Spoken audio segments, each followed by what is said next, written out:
My new obsession. Welcome to Charmy's Bookcase, where I, Charmy Terrell, review and discuss books I've read. This week, we're going to be discussing Anne Rice's The Vampire Chronicles. Well, the first book. This urge to read these books came about when I watched the new AMC adaptation, and I absolutely loved it. I watched the 1994 adaptation with Brad Pitt and Tom Cruise when I was just an itty-bitty child and thought, it was okay. I know many people have strong feelings about the show, like changing Louis's character from white to black, and the time change from the 1700s to the 1910s. But I loved the show and thought maybe I should read the books to see the differences I liked and disliked. At the time this video comes out, I would have read the first 3 books.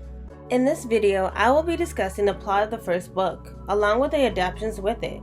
The show is also supposed to be a sequel to the 1940s film, and I'm like, how? I would have liked this show better if they just revamped the series. Have Louis be black the entire time with the time change, and have Louis and Daniel first meet in 2022. Since this show basically throws away everything that happened in the movie, we should probably just start over anyway. But whatever. This video is full of spoilers. So if you plan on reading the book, watching the movie or the TV show, and don't want to know what happens next, I advise you stop watching now. Without further ado, let's get into it. So, Mr. Dulac, how long have you been dead? The book starts the same as the other 2 adaptations, with an interview between a human and a vampire. Louis Dupont Dulac is a Frenchman who immigrated to the States, settling down in New Orleans, Louisiana in the 1700s. I love the way Anne Rice describes New Orleans. I've never been, but after reading this book, I would love to go. I don't know if it was the voice of the audiobook or if it was Anne Rice's writing style, but I was entranced by her words. Her writing style is alluring and seductive. The blood poured out of him, down his shirt front, down his coat. It poured as it might never pour from a human being, all the blood with which he had filled himself before the child and from the child, and he kept turning his head, twisting, making the bubbling gash gape.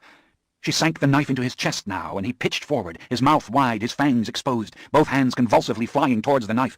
Her words simply just captivate me. By 1791, Louis's father had died, leaving him the head of the family and the owner of their plantation. Whereas the show depicts Louis as a Creole man working as a pimp in the Red Line District in the 1910s. A change I did not mind. I like the 1900s way more than the 1700s. Mostly because I don't know what the fuck anyone did in the 1700s besides work and survive. And it was great to see black people not just be servants during this time period. Black Louis is a well-established businessman in this white-only world. A big difference between the movie and the book is that the movie gives Louis a wife and child that both died during childbirth, an obvious nod to the times of homophobia in the 1990s. The book and the TV show give Louis a sister, though she doesn't have a name in the book. In the show, her name is Grace. She's a delight, and I wish we had more scenes with her in the show. White man out here. He ain't white, he French. Oh, that's a new kind of white, is it?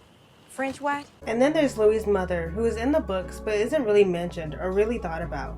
In the show, she isn't really great either. His real connection to family is in the form of his younger brother, Paul. Now, at first I thought Paul was just a religious fanatic, but when I saw the scene where he was talking to the air, I was like, something isn't right here. Paul's personality is the same as it is in the books. He is very religious and pious, trying to bring everyone to Christ. A major trigger warning, but both Paul and TV show Paul go out in the same way, by throwing themselves off a high surface. In the book, Paul begins to have visions. He has an argument with Louis over selling the plantation and giving all the money to the church, as his vision says to do so. Louis says no, claiming that Paul had no vision, that he planned to send Paul away from the church. A few minutes later, Paul throws himself off the top of the stairs and dies from a broken neck. In the show, after Grace's wedding, the brothers have a heart-to-heart. They climb onto the roof in the early mornings and watch the sunset. It's a very loving scene between Paul and Louis, but suddenly Paul decides to throw himself off the roof and crack his head on the pavement. Now, I don't really know why Paul decided to do that at that moment. It was never really explained, and it really came out of nowhere. The death of his wife and child drove movie Louis to vampirism, while the death of his brother and the guilt of it drove Louis from the TV show and the book to vampirism. Both I could see as a good reason for the change. In the book, after losing his brother, Louis becomes distraught and begins drinking heavily, going to sketchy bars and hoping to get into a fight that will end him until he meets a certain vampire. Black Louis meets this certain vampire before his brother's death. In the show, the vampire sees him in a confrontation with his brother and becomes entranced. But now it's the moment you all been waiting for. Lestat. Lestat is the vampire that changes Louis, and it is the one thing that both adaptations can agree on. Lestat is the drama. He's charismatic, eccentric, and the life of the party. He's all over the place. I like that the show had the two hang out with each other, get to know each other before he turned them into a vampire. And when I say get to know, I mean get to know each other. I would admit that Louis and Lestat's relationship isn't really expressed in the book. Yes, Anne's writing style is erotic, but as I was reading after watching the show, I thought there would be a love scene between the two men, and there wasn't. The confirmation that they were actually lovers doesn't come until book 2 in Lestat's point of view. Book Louis claims that Lestat wanted Louis's plantation to take care of his ill father, and that he had no money of his own. But in the book, The Vampire Lestat, he gives a different reason. Which brings us to the unreliable narrator trope. Since Interview with a Vampire is basically written in the first person point of view through Louis' eyes, we can't really be sure what we are told is true. What Louis thinks is true might actually be false. Is Lestat this horrible monster that Louis describes him as? Though I have a hard time believing that he is when he puts in the effort to take care of his ill father, who wasn't really that great. I would say Louis' story is probably 80% true, give or take. I believe Anne Rice intended for the first book to be a standalone, since the second book didn't come out till nearly a decade later. In the years living as a vampire with Lestat, Louis has trouble coping with his vampiric nature of killing humans, opting to eat animals like rats instead. Throughout the book and in both adaptations, Lestat mocks him for his dietary preferences. Louis struggles with holding on to his humanity. He begins to question his existence as a vampire. He questions religion, morality, and life itself. Really deep philosophical discussions are had in this book, and I love it. The concept of heaven and hell, the existence of God in this world, and his place in it. Then he begins to question the existence of other vampires. Lestat is not the best teacher, and is a very hard man to get any answers from. But I felt, even before I read the other books, that he didn't open up about other vampires for a good reason, and I was right. All the vampires in this series are deemed beautiful, alluring. You know, like in Twilight, it's a better way to catch their prey. But the older the vampire is in this world, the stronger they'll be, and the more powers they have. Like telepathy, mental manipulation, and matter manipulation. These vampires have the usual powers, like strength, speed, and heightened senses. I like that both the TV show and the movie did not include Lestat's father. I know he was placed in the book to give a little insight to Lestat's background, showing how harsh his father was to him in his childhood. It made Louis and Lestat's ages too close together, in my opinion. I like my vampires old. Throughout the years, Louis stays with Lestat because he's the only vampire he knows. The couple's relationship is strained by this point, and Lestat could feel Louis slipping away from him. So Lestat, in his infinite wisdom, thought it would be a good idea to turn a child to keep Louis from leaving him. That child is Claudia, a 5-year-old in the book, a 10-year-old in the movie, and a 14-year-old in the show. I like that they made Claudia older in the movie and the TV show. I feel like making Claudia a teenager is a much more interesting choice. Teenagers are moody, and like Lestat said, Anomalous observation, a young lady metabolism is permanent now. Now combine that with the characteristics of a moody, angsty teen to a vampire with impulse issues equals drama. Another thing I liked about the show is that it gives us another perspective, Claudia's. We see how vampirism is viewed through a young girl's eyes. You suck them like frog legs and burn them like trash. And the things I used to eat, I don't like so much anymore. Claudia! Go on up the bed. Coming! It's bedtime. What comes out of humans is just so much sweeter. Me and Uncle Les have a nickname for it. Kill juice.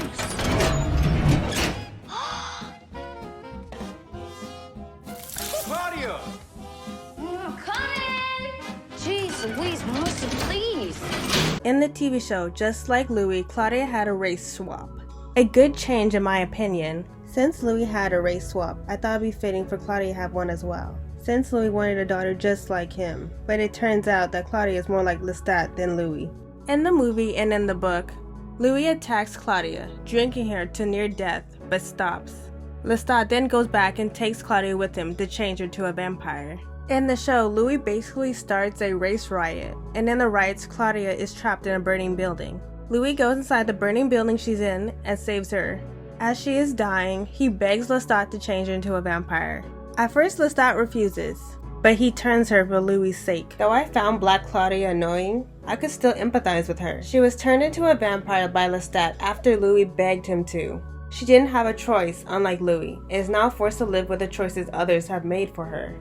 In the books, for 65 years, the trio lived together, until Claudia began to be very resentful. Forever young, forever a child with the mind of a grown woman, unable to reap the rewards of age, she began to hate Lestat for turning her into a vampire, which is the same for both the show and the movie.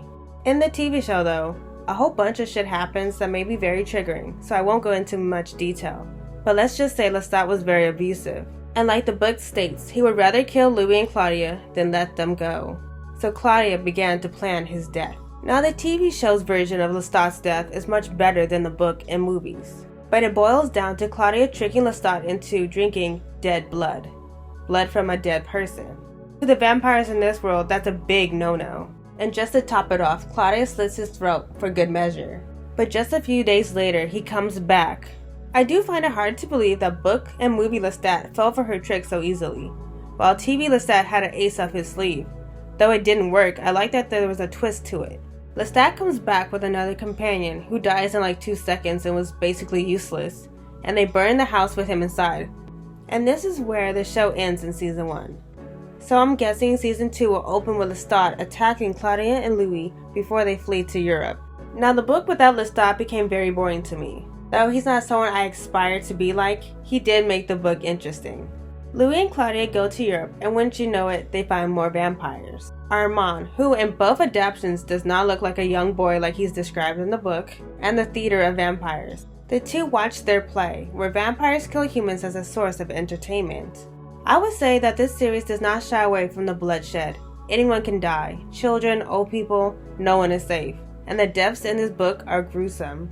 Louis becomes infatuated with Armand in like 2 seconds, which is something I didn't like about this series. Vampires in this series go from loving each other 1 minute to hating each other in the next. A serious case of instant love is really shown in the series, as well as instant hate. Armand wants Louis to leave Claudia and join him, but he refuses. Claudia can see Louis' love for Armand and convinces him to turn a woman named Madeleine into a vampire for her, to have a companion of her own. She can see that Louis wants to leave her, but doesn't have the guts to do it. By turning another, he will be able to find peace, knowing that Claudia is not alone. Which doesn't really matter when Lestat returns, again, telling the other vampires of what Claudia has done. It is unlawful for vampires to hurt their creators, and since Lestat created Claudia and she attempted to kill him, she is set to be executed. Now in the movie, Lestat doesn't return, but the truth of what Claudia did to Lestat gets out. Not only that, but Claudia is an immortal child, and these vampires have laws against turning children into vampires. And we all know from Twilight that immortal children are not good. The coven of vampires grab Claudia and Madeleine, which I think is unfair. Like, Madeleine had nothing to do with Lestat or Claudia being a vampire, but dies just because she associates with them. While Louis' punishment is to be placed inside a coffin for eternity. Armand releases Louis from his coffin, and he finds out that Claudia and Madeleine are dead. Death by stun. In his grief, he burns down the coven's resting place, while the vampires are still inside. The story ends with Armand by Louis' side, but he soon leaves Louis, as Louis has become a shell of himself. With Claudia's death goes the death of his humanity. The end. Well, the end of Louis' story to the reporter. The reporter pleads for Louis to change him into a vampire, making Louis mad. Louis sees vampirism as an evil, a curse, and he won't inflict it on anyone else. He attacks the reporter, warning him away from vampirism before leaving. But as soon as Louis leaves, the reporter plans on finding Lestat. The end. Overall, I really enjoyed the first book, which led me to read the next two, but I don't know if I'm going to continue after Queen of the Damned. I read how many people thought the books began to change directions and not having the same feel as the original. When it comes down to adaptations, the TV show has my vote. I don't know. The way the vampires look in the movies really creep me out.